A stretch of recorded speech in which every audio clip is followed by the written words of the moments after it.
প্রধান উপদেষ্টার সিনিয়র সহকারী প্রেস সচিব হিসেবে নিয়োগ পেয়েছেন ফয়েজ আহমদ। আজ বৃহস্পতিবার জনপ্রশাসন মন্ত্রণালয়ের চুক্তি ও বৈদেশিক নিয়োগ শাখার উপসচিব আবুল হায়াত মোহাম্মদ রফিকের সই করা এক প্রজ্ঞাপনে এ তথ্য জানানো হয়েছে। প্রজ্ঞাপনে বলা হয়, প্রধান উপদেষ্টার উপপ্রেস সচিবের শূন্য পদের বিপরীতে ফয়েজ আহমদকে চুক্তিভিত্তিক নিয়োগ দেওয়া হয়েছে। তিনি পঞ্চম গ্রেডের সর্বোচ্চ ধাপে বেতন ভাতা সহ অন্যান্য সুবিধা পাবেন।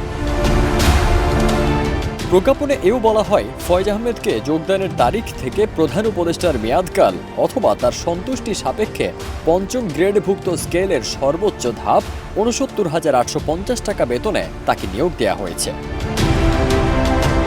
প্রধান উপদেষ্টার উপপ্রেস সচিবের শূন্য পদের বিপরীতে প্রধান উপদেষ্টার কার্যালয়ের প্রেস উইংয়ে সিনিয়র সহকারী প্রেস সচিব পদে চুক্তিভিত্তিক নিয়োগ পেয়েছেন ফয়েজ আহমদ।